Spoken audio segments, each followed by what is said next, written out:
आज का हमारा टॉपिक है फ्री एंड फोर्स्ड ऑसिलेशंस। हम चूँकि चैप्टर नंबर 7 के अंदर ऑसिलेटरी मोशन के बारे में पढ़ रहे हैं और इस ऑसिलेटरी मोशन के अंदर जो है वो हम एक उसकी स्पेशल टाइप है जिसको हम कहते हैं सिंपल हार्मोनिक मोशन, उसके बारे में पढ़ रहे हैं।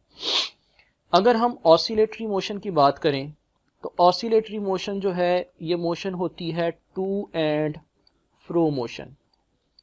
इसका मतलब है कि लेट से आपके पास कोई भी एक सिंपल पेंडुलम है, अगर ये अपनी मेन पोजीशन पे इस वक्त मौजूद है और हम इसको स्लाइटली मूव करके इसकी एक्सट्रीम पोजीशन पे ले जाते हैं और यहाँ से इसको छोड़ते हैं तो ये वापस अपनी मेन पोजीशन की तरफ आएगा।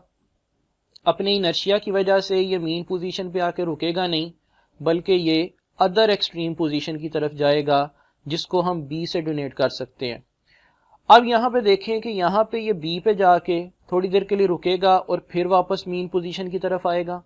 फिर मेन पोजीशन पे आके ये रुकेगा नहीं बल्कि अदर एक्सट्रीम की तरफ जाएगा, फिर वापस मेन की तरफ आएगा। तो इस तरह से मेन पोजीशन के गिर्द इसकी टू एंड फ्रो मोशन जो है ये जारी होगी और ये जो टू एंड फ्रो मोशन होती है इसको हम कहते हैं oscillatory motion.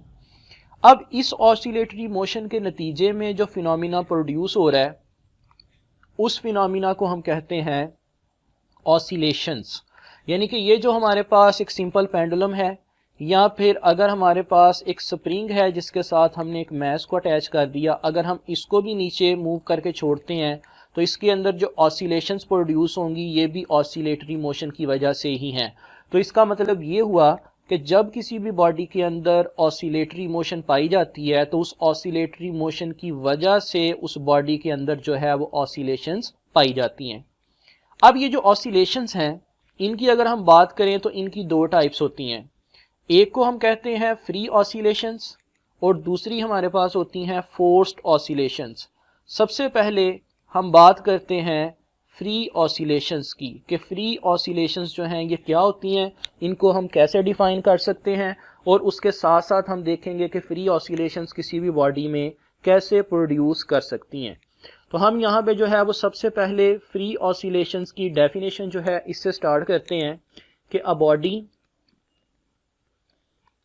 is said to be executing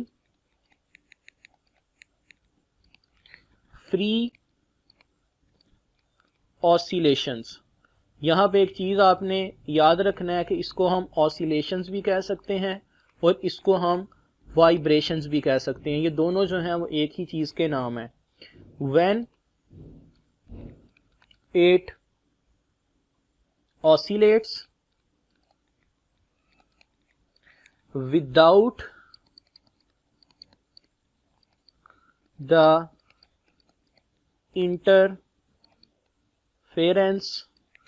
of external force।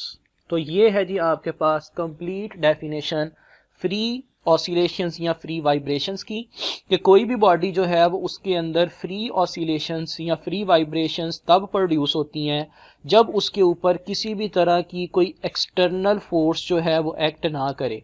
External force का मतलब है कि बाहर से लगने वाली कोई भी फोर्स। जैसे फर्ज करें हम यहाँ पे एग्जांपल लेते हैं एक सिंपल पेंडुलम की, या फिर हम यहाँ पे जो है वो बच्चों के एक झूले की एग्जाम्पल भी ले सकते हैं। फर्ज करें कि ये पेंडुलम अपनी मेन पोजीशन पे रेस्ट की हालत में पड़ा हुआ है।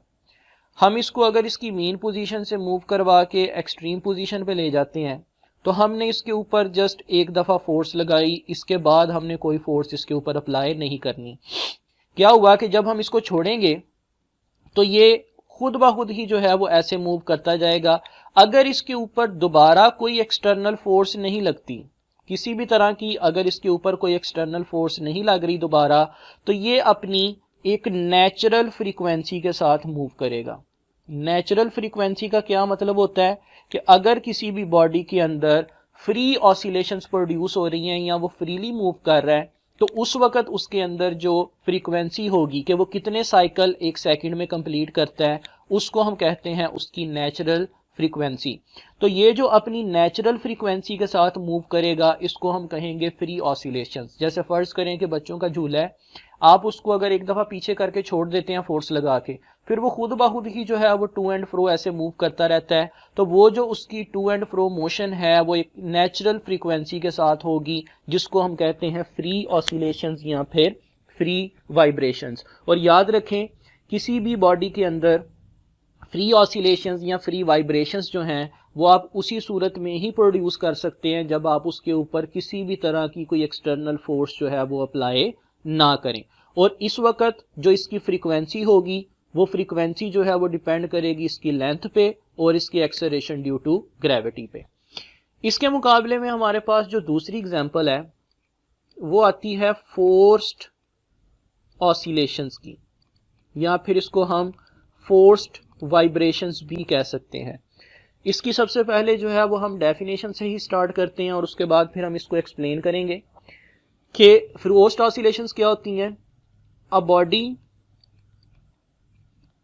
is said to be in forced vibrations, या फिर हम इसको oscillations भी कह सकते हैं कि किसी भी बॉडी के अंदर फोर्स्ड ऑसिलेशन या फोर्स्ड वाइब्रेशन कब होंगी, if it is under a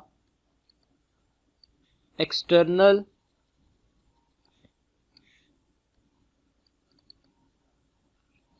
periodic force. अब इसमें एक चीज याद रखें, पहली चीज जो आपने गौर करनी है वो क्या है कि किसी भी बॉडी के अंदर फोर्स्ड वाइब्रेशन तब होती हैं जब वो एक्सटर्नल पीरियोडिक फोर्स के अंडर हो, यानी कि एक एक्सटर्नल फोर्स लग रही है, और एक्सटर्नल फोर्स ये नहीं कि सिर्फ एक दफा लग रही है बल्कि एक रिपीटेड फोर्स लग रही है। जैसे फर्ज करें कि ये हमारे पास उसी तरह से एक सिंपल पेंडुलम है, हमने इस पे एक दफा फोर्स लगा के इसको छोड़ा तो ये अपने अदर एक्सट्रीम से होके वापस, जब ये वापस आया हमने इस पे दोबारा फिर एक फोर्स लगा दी, फिर ये इस तरफ मूव हुआ, फिर यहां से मूव करके वो वापस आया, फिर जब वापस आया हमने इस पे फिर फोर्स लगा दी। मतलब जितनी दफा वो इस एंड पे पहुंचता है हम उसके ऊपर जो है वो फोर्स लगाते जा रहे हैं।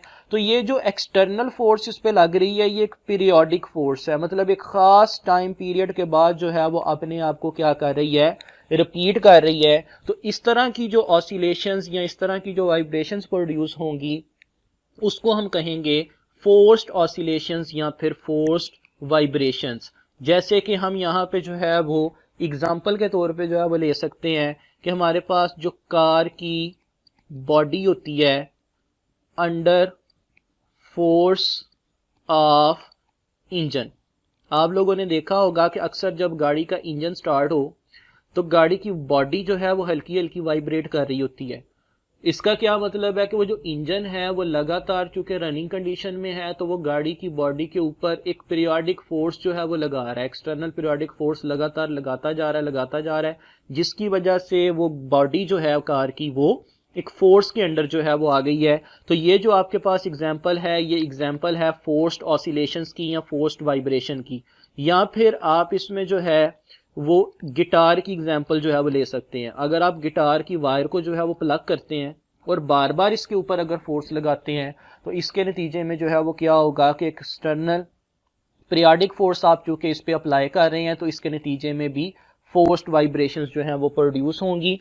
और यहाँ पे जो है वो हमारे पास एक और बहुत ही इंपॉर्टेंट एग्जांपल जो है वो आती है, डेफिनेशन आती है, और वो क्या है कि a physical system undergoing forced vibrations, यानी कि वो बॉडी जिसके ऊपर फोर्स्ड वाइब्रेशंस लग रही होती हैं उसको हम क्या कहते हैं, is known as driven harmonic oscillator.